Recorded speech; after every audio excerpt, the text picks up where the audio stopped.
Class 10 जब जब आपका एग्जाम आएगा तब तक आपको एसएसटी के लिए शॉर्टेस्ट रिवीजन नोट्स के लिए यहाँ आना पड़ेगा। जैसे आज हम करने वाले हैं history chapter 3 the making of a global world in just 4 paragraphs. तो इसमें 4 पैराग्राफ्स में इसको करना है द प्री मॉडर्न वर्ल्ड, वो फर्स्ट पैराग्राफ है। इसमें क्या हुआ, the pre modern world highlight करता है deep roots of globalisation, tracking back to ancient times where traders, pilgrims and migrants, ये सब इंटरकनेक्टेड थे, सोसाइटीज इंटरकनेक्टेड थे, कैसे, by sharing goods, ideas and culturals across vast distance. तो the silk route जो था वो Christian era until the 15th century के पहले से था और बहुत सारे ट्रेड नेटवर्क्स को बताता था, जैसे linking Asia with Europe and Africa. तो ये क्या फैसिलिटेट करता था, exchanges of Chinese silk, Indian spices and precious metals. तो चैप्टर जो है इस बारे में और बताता है कि अमेरिका की डिस्कवरी हुई थी, ये सबसे खास बात थी, on global trades and diets, introducing crops like potatoes and tomatoes to Europe and Asia. अच्छा, ट्रांसफॉर्मिंग एग्रीकल्चर एंड क्विजीन्स यानी भोजन। So the 16th century marked a pivotal shrinkage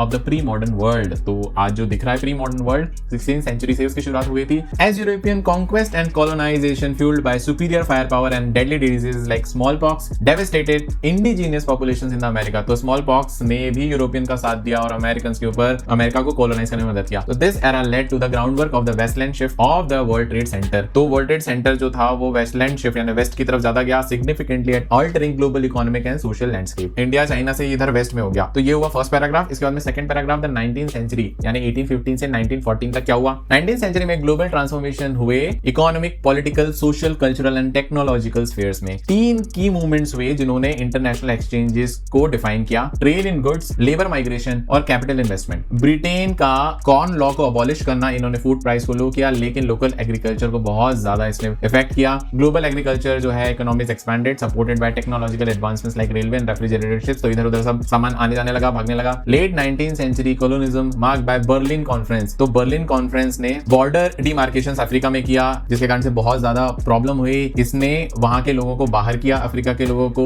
global shift हुआ, shaping the world economy to societies we know today. तो ये सब बहुत ज्यादा ये यूरोपियंस ने गड़बड़ की है। तो in the 19th century global dynamics shifted profoundly. बहुत 19th सेंचुरी में तो ग्लोबल इकोनॉमी बहुत इधर उधर हुई है। एक कैटल प्लेग हुआ था, रिंडर पेस्ट, जिसने अफ्रीकन इकोनॉमी को डेवास्टेट कर दिया। एम्पावरिंग यूरोपियन कॉलोनियल कंट्रोल, लो भाई यूरोपियन का तो बीमारियों ने साथ दिया है। Labour coercion, heavy taxes and land, Africans के ऊपर हैवी टैक्स लगाए गए और लैंड के ऊपर बहुत ज्यादा प्रॉब्लम की गई, तो जिसके कारण से लोकल अफ्रीकन्स थे वो इधर उधर भागने लगे। Meanwhile indentured labour migration from India to the Caribbeans, Mauritius and beyond subjected workers to harsh condition, इधर उधर सब भागने लगे। Shaping cultural expressions, Indian entrepreneurs financed global trade while British industrialization impacted India's textile exports. So India का जो trade था surplus funded British expense. तो यहाँ पे इंडिया का कितना डोमिनेंस था ये समझ में आता है। So these developments spanning the late 80s highlight colonial exploitation, labor coercion, cultural exchange and economic shift। यही तो वो कीवर्ड्स है जो एग्जाम में लिखना है, that defined the era's global interactions। तो यहाँ पर ये पैराग्राफ जो कि बहुत सारे पेजेस से मिलकर बना हुआ है, ये भी इंपॉर्टेंट कीवर्ड के साथ में खत्म होता है। उसके बाद में second last, the inter war economy. तो ये सेक्शन क्या डिस्कस करता है, वर्ल्ड वॉर 1 और वर्ल्ड वॉर 2 के बीच की कहानी। So world war 1 fought between the एलिज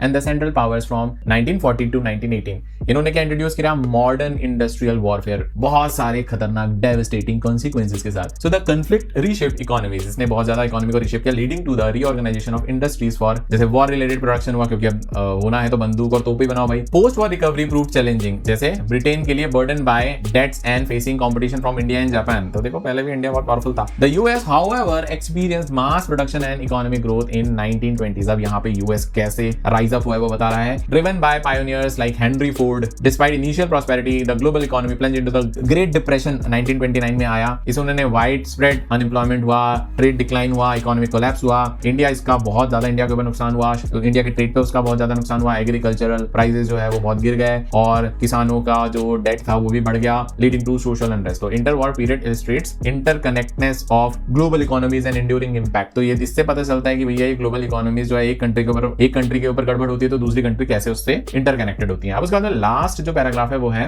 rebuilding a world economy, the post war era. तो रीबिल्डिंग अ वर्ल्ड इकोनॉमी में पोस्ट वॉर में क्या हुआ था, post war era was shaped by world war 2 की कॉन्सिक्वेंसेस पे, the fought between axis and elite powers. ये जो वर्ल्ड वॉर हुआ था उसने मैसिव डेथ और डिस्ट्रक्शन किया, दुनिया भर में 60 मिलियन लोग मारे गए। पोस्ट वॉर रिकंस्ट्रक्शन बहुत ज्यादा चैलेंजिंग था। इसमें भाई यूएस जो है वो डोमिनेंट पावर जो कि आज भी बना हुआ है, लेकिन सोवियत यूनियन जिसको आप रशिया बोलते हो और कुछ कंट्रीज उससे अलग हो गई। तो the Bretton Woods conference established की institution like IMF and world world bank हुआ एस्टेब्लिश हुआ, aiming to maintain economic stability and full employment. So the Bretton Woods system जो था वो फिक्स एक्सचेंज रेट पे अप्लाई करता था, ऑपरेट करता था और यूएस डॉलर को उसने स्टैंडर्ड मान करके चला था। पोस्ट वॉर के बाद में बहुत ज्यादा ट्रेड में ग्रोथ मिला वेस्टर्न कंट्रीज को और जापान को। फिर डीकोलोनाइजेशन हुआ, कंट्रीज फ्री हुई यूरोप से, एशियन अफ्रीका, लेकिन फिर भी वहां पर चीजें सुधरी नहीं। The group of 77 demanded a new international economic order. तो फिर द ब्रेटन वुड्स सिस्टम जो था वो कोलैप्स हो गया। अब इसके बाद में फाइनली जो आज का ग्लोबलाइजेशन हम जानते हैं वो आ गया और इसके कारण से लो वेज कंट्री चाइना को बहुत ज्यादा फायदा हुआ। तो यहाँ पर ये चैप्टर खत्म होता है, एक पूरी की पूरी ट्रेड की स्टोरी। यहाँ पर देखिए, यहाँ पर ये जो नोट्स है इसमें कीवर्ड्स भर भर के हैं। यदि इन कीवर्ड्स को आप तैयार कर लेते हैं तो एग्जाम में बहुत ही फैंसी आंसर आप लिख पाएंगे और कॉपी चेक करने वालों को इंप्रेस कर पाएंगे।